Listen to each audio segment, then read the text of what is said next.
doesn't care about you. That's why you need a medical emergency kit. It contains life-saving medications like ivermectin, Z-Pak, and antibiotics. Stock them before they block them. This is a special report. Knowing how to invest your money is harder than ever before. Dealing with stock market volatility, record debt, and terrorist attacks requires new thinking. At U.S. Asset Management, we can help you see the world more clearly so that you can move beyond the chaos and invest with confidence. Call us, visit us online, or drop by our office. U.S. Asset Management, helping you make better decisions with your money.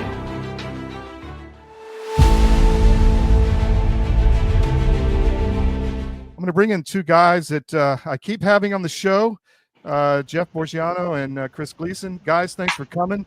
I was telling Dan Eastman that it's like I get you on and then I got to bring you back the next day because something else drops, man. So let's start with you, Chris. Talk about what's happening in Pinellas. You've got some big stuff going on.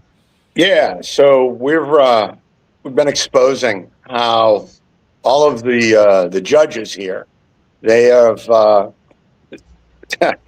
now been implicated as witnesses, victims, participants, or beneficiaries in the massive election fraud vote by mail scheme that we uncovered last year, and creating an irreparable legal problem called structural error, where every ounce, every inch, every facet of the case was tainted through really bad actors, and it's pretty interesting. So basically, for our audience sake, and I was in the courtroom and part of this, you found cheating in the election in Pinellas County last August.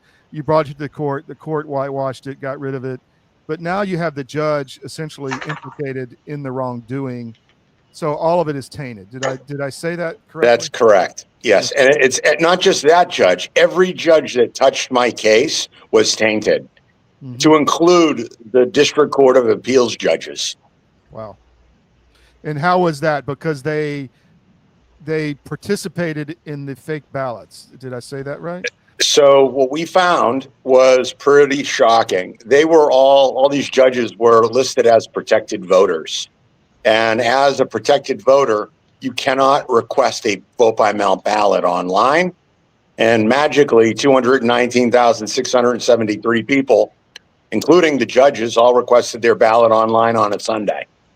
And so we have some depositions under oath of every single one of these judges in Pinellas County and their judicial assistants that needs to occur now. So, Chris, I know you've been talking to the Attorney General in Florida, and the governor's called, and Pam Bondi's been on your door too, right? They all want to know what's going on. No, they don't. They want nothing to do with this.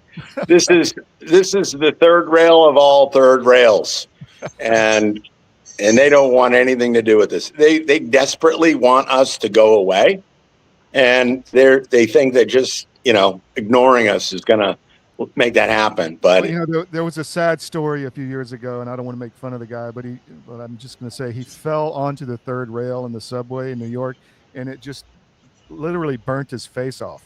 So I think that's kind of what DeSantis is facing right now. Oh, it's coming. It's coming for him, his Secretary of State, Pam Bondi, and the rest. Wow. So Jeff, what do you got, man? You got even better. Yeah. Well, I'm involved here on the ground, and Todd, thanks for having me on, and Chris, appreciate the voice. God bless you. Hope you had a nice Easter, and everyone out there had a nice Easter.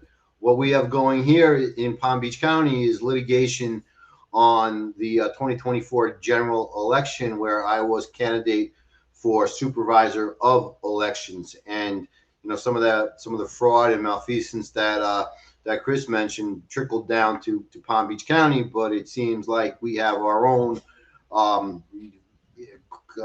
unique threat vectors here, and multiple threat vectors.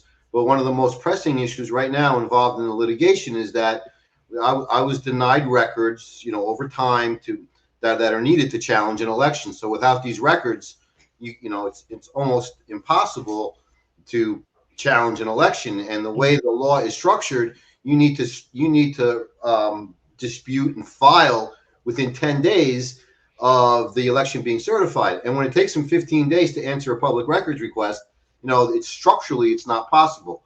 Chris talks about structural error, but we have such issues here. Now, what we found just last, I think it was Thursday, was prior to all this unraveling and my case being filed, the supervisor of elections replied back on a public records request with an election report that was dated. This is for the 2022 election. It was dated 1984, September 13th, 1984 at 4:23 a.m. It's impossible, implausible that the report was run that date. Now, this signifies record tampering, altering of records, and is official misconduct. So what we're doing now, what we're in the middle of doing today, is filing a motion for relief to basically seize the equipment or get at least a forensic image of what of the production server that was in use, and from there we'll be able to subpoena or demand more records, and we should be able to blow this whole thing wide open. And they're fighting this tooth and nail. The lawyers, we mentioned the lawfare and lawyers.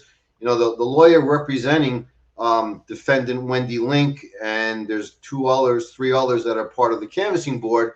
Well, he sits on the Judicial Qualification Committee, and he's also chair of the bar complaints. So he has his hands on everything, which makes it very difficult to even get an attorney, which we basically gave up on.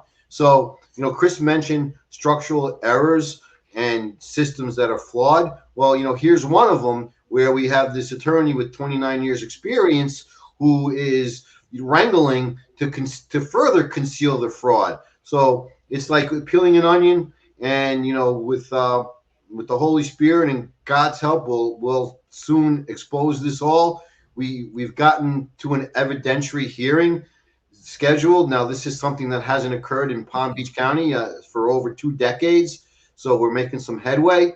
We're doing this on our own, and that's about where we're at right now.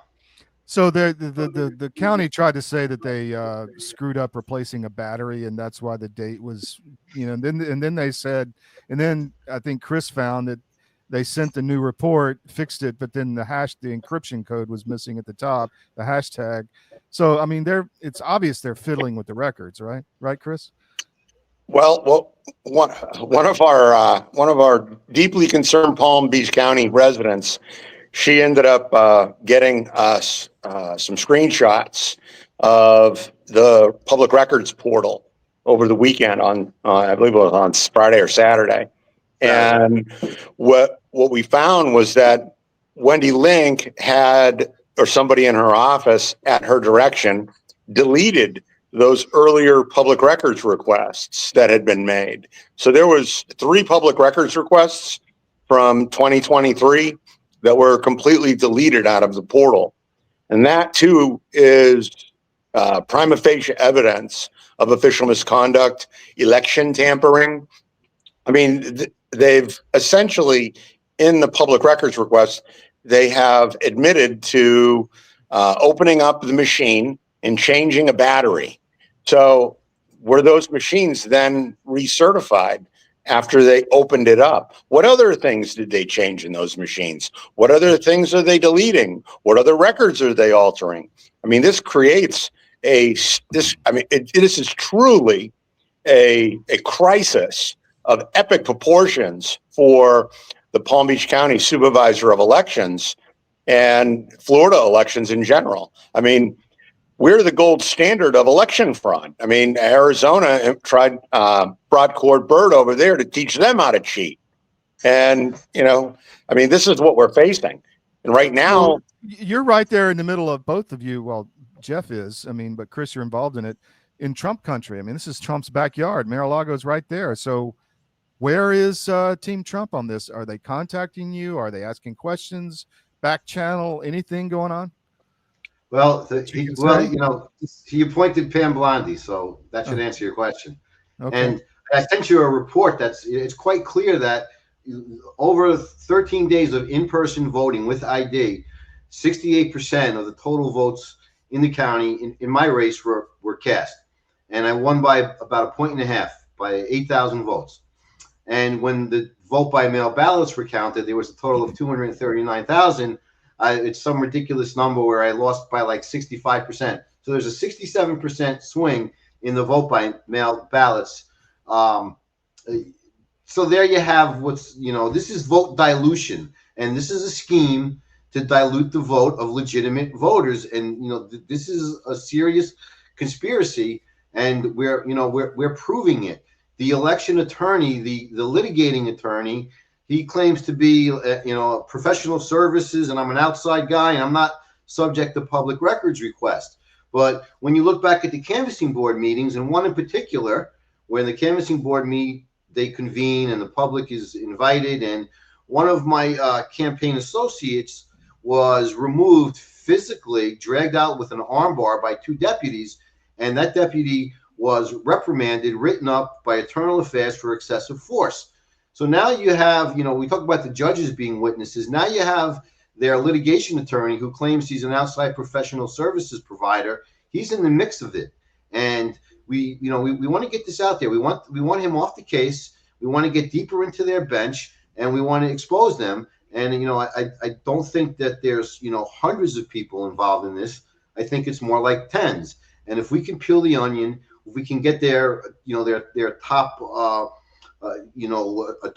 lawyers pulled from the case, we're gonna be up against the bench, and we have a much better chance of forcing errors. Now, every time we do a public records request, we're forcing errors, and every time they answer a motion, we're forcing even more errors. So things are going our way.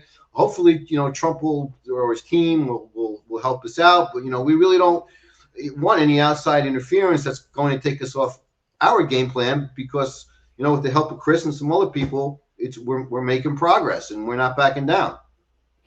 Well, guys, we got to run to the next segment. Chris, anything else you want to get out? So one thing that I think is critically important that everybody needs to know is that the Florida election corruption cartel is essentially using taxpayer money to pay for these attorneys to block we the people from seeing our election records. And that's illegal. And we've actually pointed that out to the attorneys in my case, and Bongi pointed it out to the attorney representing Wendy Link in the case there, and they are not liking that. So, for your viewers out there, just think about this. They're cheating in the election, and then they're using our tax dollars to litigate against us. Which is illegal, because specifically in Florida law, it says you can't do that. That's right. Yeah.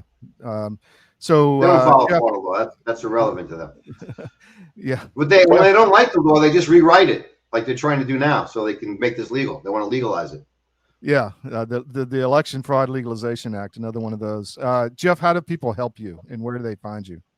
Yeah. So my website is right on the screen, audit-usa.net. You can click down on the bottom to the donation link. It's a 501c3. You can get a tax deduction if you're available. And on Twitter, I'm at Jeff Buongiorno. And this Saturday, the 26th, I'm having an event to bring this, shed some light on the fact that taxpayer dollars are being used to conceal fraud. So you can check me out on Twitter. I'm going to have more information up about this event that's going to transpire on Saturday, the 26th, in Manalapan, Florida, Palm Beach County, and we're going to put a nice presentation on and eat some pizza. Well, if you get a feed to us, we'll live stream that. Chris, where do people follow you?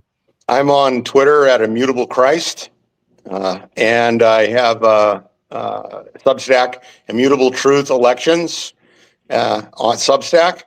So that's where you can find me best. And if you want to help support our activities, come check out realtruth.ai. Excellent. And you're both of you write for the Miami Independent. So MiamiIndependent.com. Thank you, guys. Well, we may have you back tomorrow. I don't know if more stuff drops. Take care. See you.